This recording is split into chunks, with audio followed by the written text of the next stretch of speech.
The first contact was peaceful.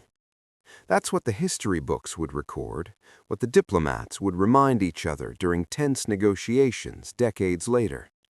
The Xylanthi came in ships of polished obsidian and living metal, their bodies shimmering like captured starlight, their voices a harmonious chorus that resonated directly in the human cerebral cortex.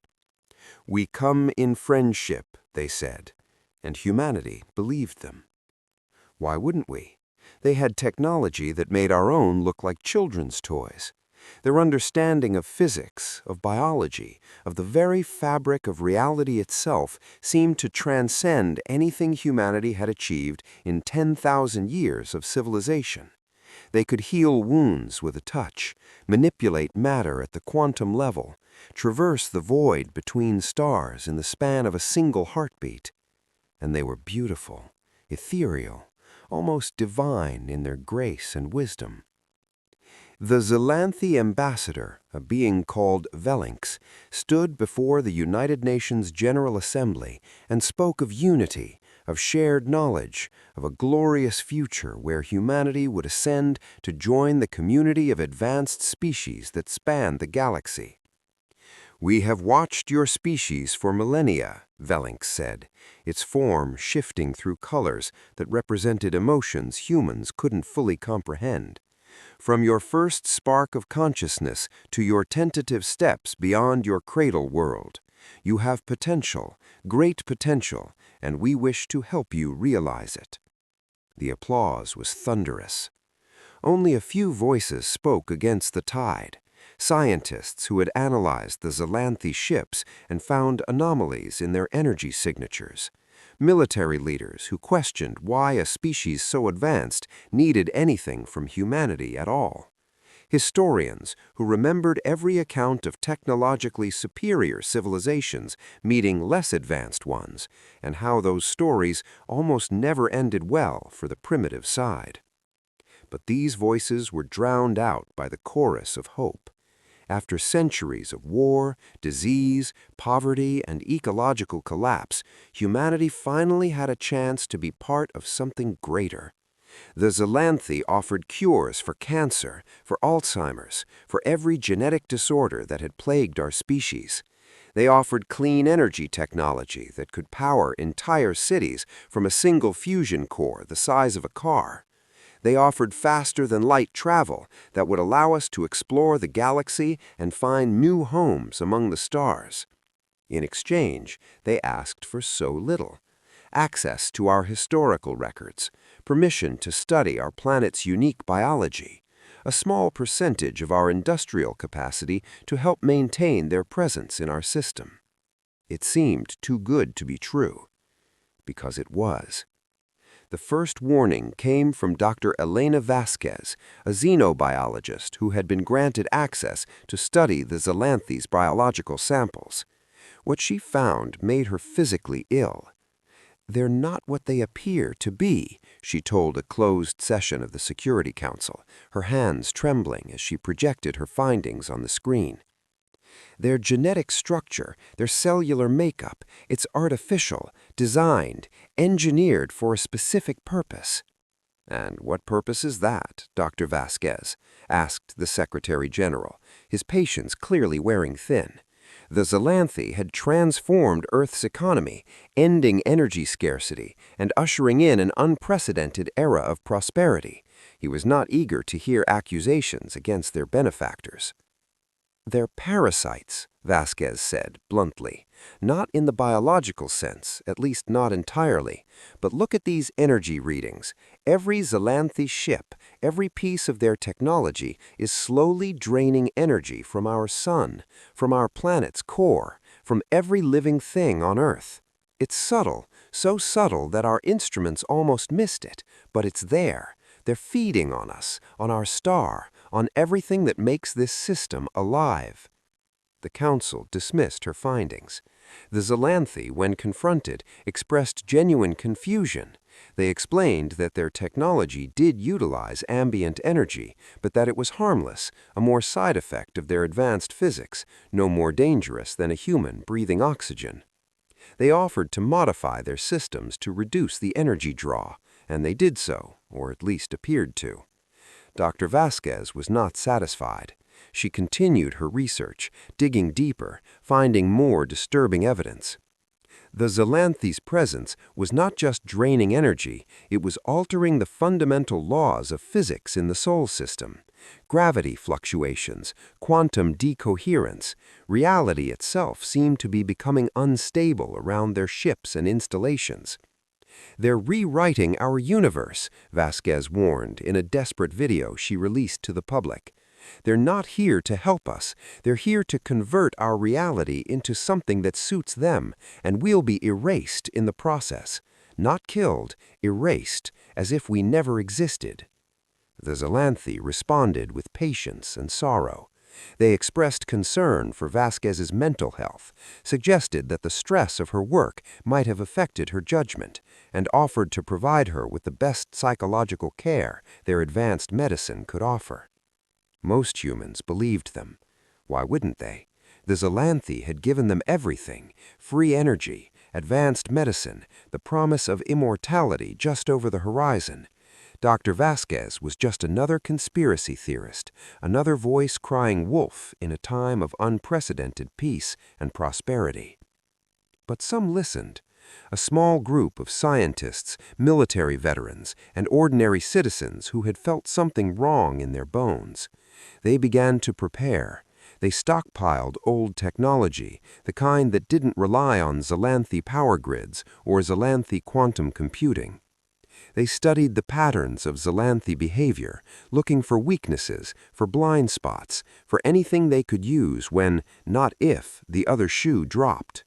They called themselves the Vigil, and they were dismissed as paranoid lunatics by the mainstream media, by the governments that had grown dependent on Xylanthi technology, by the billions of humans who had never had it so good.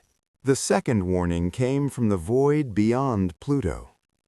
The Cathar were not like the Xylanthi. They were not beautiful or ethereal or diplomatic.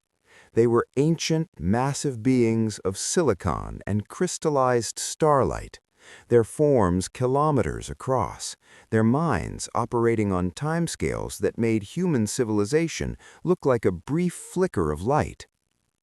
They had not come to make contact with humanity. They had come to warn us. Their arrival was anything but subtle. 100 objects the size of small moons emerged from FTL travel in a perfect sphere around the outer edges of the solar system, their gravity fields playing havoc with every sensor humanity possessed. The Xylanthi reacted with something that looked remarkably like panic. Their ships scattered, their communications went dark, and for the first time since their arrival, they seemed genuinely afraid. The Cathar spoke to everyone at once. Every human mind, every Xylanthi consciousness, every living thing in the Sol system heard their voice, a grinding, tectonic rumble that bypassed ears and spoke directly to the soul. "We are the Cathar. We are the guardians of this galaxy, and we have come to correct a mistake." The Xylanthi tried to flee. Their ships, so graceful and powerful, sputtered and died as the Cathar emitted a field that nullified their technology. One by one, the obsidian vessels drifted, powerless, as the massive silicon beings surrounded them. "You know what you are. You know what you have done to 100 civilizations before this one. You drain realities. You consume possibilities. You are not parasites. You are extinction in living form." The Xylanthi ambassador, Xylanthi, for the first time, dropped its diplomatic facade. Its form shifted to something darker, more angular, more predatory. Its voice, when it spoke, no longer resonated with harmony, but with cold, calculating intelligence. "You overstep, Guardians," Xylanthi said. This system is ours by right of conquest. The Xylanthi accepted our terms freely. We have broken no galactic law. The humans did not know what they were accepting. Ignorance is not consent, and you know this. Humanity watched in stunned silence as the two forces faced each other across the void. The diplomats who had celebrated the Xylanthi alliance now looked pale and shaken. The scientists who had dismissed Dr. Vasquez frantically tried to recalibrate their instruments. And the billions of ordinary humans who had enjoyed the fruits of Xylanthi generosity began to feel the first cold fingers of dread. A Xylanthi ship broke ranks and attempted to flee toward the inner system, perhaps hoping to hide among human population centers. The Cathar did not pursue.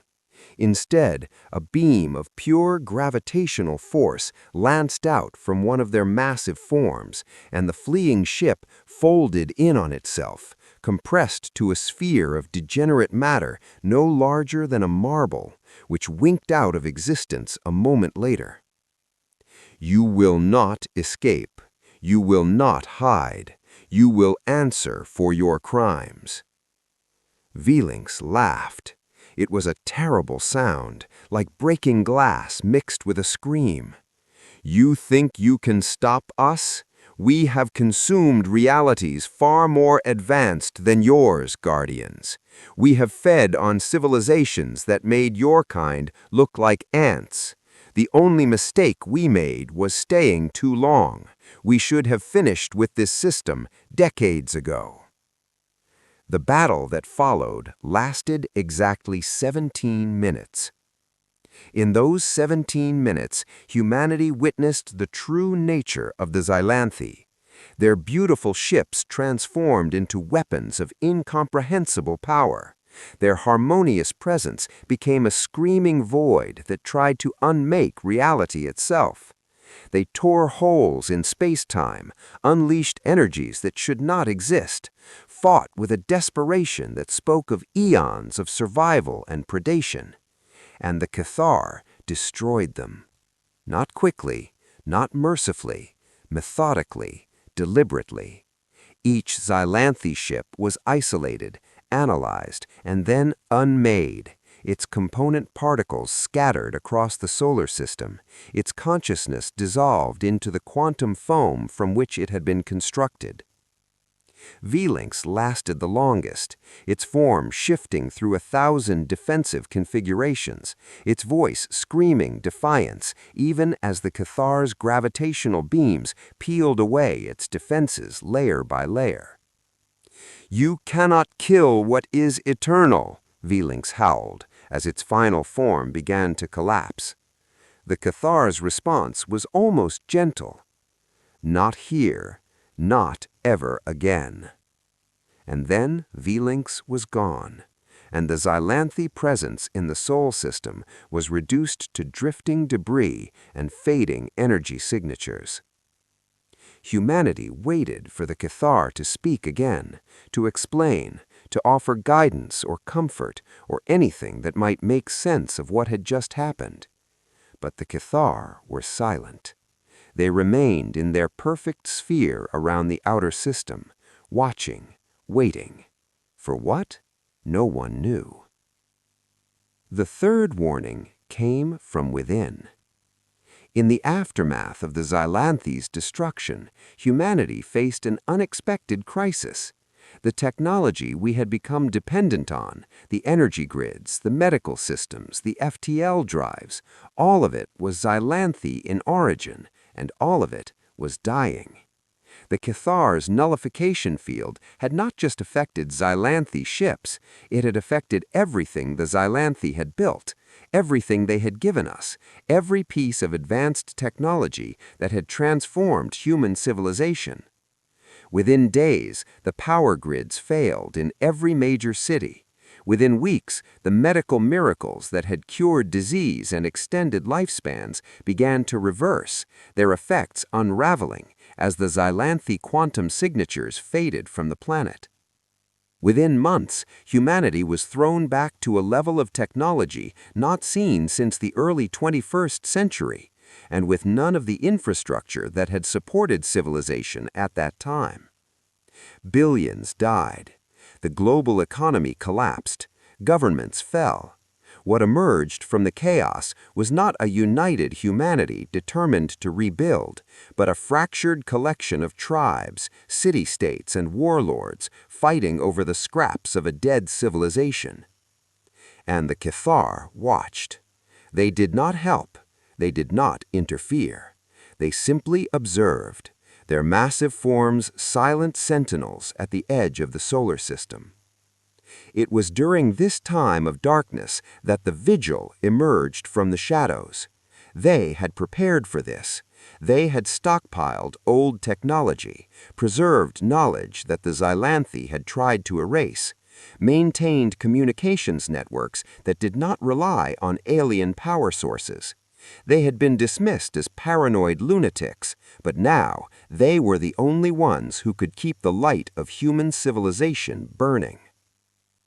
"We tried to warn you," said Marcus Chen, the leader of the Vigil, in a broadcast that reached what remained of Earth's fractured population.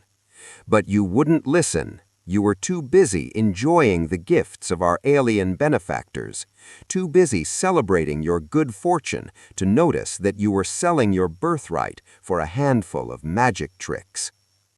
His words were harsh, but his actions were generous. The Vigil shared their stockpiled resources, their preserved knowledge, their communications networks. They began to rebuild, not with alien technology, but with human ingenuity. They reverse-engineered what they could of the Xylanthi systems, understanding now the principles behind the magic, and began to develop their own versions that did not drain energy from the sun, did not alter the laws of physics, did not slowly erase reality. It took decades, it took centuries, but humanity survived, and we rebuilt. The fourth warning came from the stars. We had been watching the Cathar for 300 years, waiting for them to make a move, to explain their purpose, to offer even a single word of explanation. They remained silent, motionless, their massive forms arranged in that perfect sphere around the outer system, as if they were waiting for something. We found out what they were waiting for when the Xylanthi returned. They came not as beautiful ambassadors, but as a swarm, thousands of ships, tens of thousands, each one a weapon, each one driven by the same hunger that had motivated Velinx and its kind. They did not attempt diplomacy. They did not offer friendship. They came to consume, to feed, to finish what they had started 3 centuries before. And the Cathar met them. The second battle was longer than the first, days instead of minutes. The Xylanthi had learned from their defeat, had adapted their tactics, had brought weapons designed specifically to counter the Cathar's gravitational abilities. They fought with a frenzy born of desperation, knowing that this was their last chance to claim the Sol system before the Cathar's reinforcements arrived from across the galaxy. But the Cathar were not alone this time. Humanity had spent 3 centuries rebuilding, 3 centuries studying the principles behind both Xylanthi and Cathar technology, 3 centuries preparing for the day when the enemy would return. We had not been idle. We had not forgotten. We had not forgiven. Our ships were not beautiful. They were not elegant. They were not designed to impress or inspire. They were designed to kill. We called them the Revenants. The first Revenant fleet emerged from behind the moon, moving with a speed that surprised even the Cathar. Their weapons were based on Xylanthi principles, but refined, improved, adapted for human use. They did not drain energy from the sun. They drew power from the quantum vacuum itself, from the same source the Xylanthi had tried to monopolize. They did not alter the laws of physics. They exploited them, bent them, used them as weapons. The Xylanthi, focused on the Cathar, did not notice us until we were already among them. By then, it was too late. "Remember us?" Marcus Chen's voice, recorded centuries ago, preserved in the Vigil's archives, broadcast on all frequencies. "You dismissed our warnings, you called us paranoid, you fed on our world and told us it was a gift. Now it's our turn to give you something." The battle lasted 3 hours. When it was over, the Xylanthi fleet was gone, destroyed, scattered, or fled back into the void from which it had come. The Cathar had taken casualties for the first time in their long existence, their massive forms cracked and damaged by the Xylanthi's desperate assault. But humanity had won. Not because we were stronger, not because we were smarter, because we had learned, we had adapted, we had taken everything the Xylanthi had tried to use against us and turned it into a weapon they could not have anticipated. They had dismissed us as primitives, as children playing with toys they did not understand. They had not realized that children grow up, that primitives learn, that the weak become strong when given enough time and motivation. The Cathar finally spoke to us again. Their voice was different now, respectful, almost awed. "You have exceeded our expectations, humans. We came to this system expecting to find a dead civilization, consumed by the Xylanthi, as so many others have been. Instead, we found survivors, builders, warriors. You have earned your place among the stars." "That's nice," said Admiral Elena Okonkwo, commander of the Revenant Fleet. "But we didn't do it for your approval. We did it because the Xylanthi tried to take everything from us, and we refused to let them." The Cathar were silent for a long moment. Then, "The Xylanthi will return. They always return. They are not a species in the way you understand the term.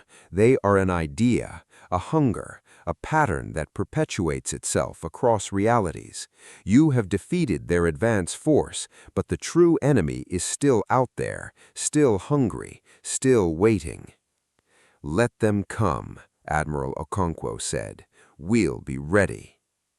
The fifth warning came from the void between voids. "It has been 1,000 years since the Xylanthi first came to Earth. 1,000 years of watching, waiting, preparing for their return. Humanity has spread across the stars, colonized 100 worlds, built a civilization that rivals anything the galaxy has ever seen. We have learned from the Cathar, traded with a dozen other species, fought and won wars against threats that would have destroyed us in our infancy. And we have not forgotten. We have not forgotten the billions who died when Xylanthi technology failed. We have not forgotten the centuries of darkness and suffering that followed their departure. We have not forgotten the way they smiled as they drained our world, the way they dismissed our warnings, the way they called us children and primitives and thought we would never understand what they were doing to us. We understand now. The Xylanthi are returning. We have seen their fleets massing at the edge of the galaxy, have watched them consume system after system on their slow, inexorable approach towards Sol. They are more numerous than ever, more powerful, more hungry. They have learned from their defeats, adapted to our tactics, developed counters to our weapons. They think they are ready for us. They are wrong. Because we have learned too. We have adapted too. We have developed weapons that the Xylanthi cannot counter, strategies they cannot anticipate, technologies that operate on principles they cannot comprehend. We have become something new, something the galaxy has never seen before, a species forged in fire, tempered by loss, driven by a purpose that transcends mere survival. We are going to end them. Not defeat them, not drive them back. End them, permanently, completely. Obliterate every trace of their existence from every reality they have touched, every dimension they have polluted, every timeline they have corrupted. We have learned from the Cathar how to follow the Xylanthi into the spaces between spaces, how to hump them in the quantum foam, how to erase them from the very fabric of existence. The Xylanthi, for the first time in their eternal existence, are afraid. They have sent emissaries to our borders, begging for mercy. They have offered to leave our system forever, to never return, to undo the damage they caused.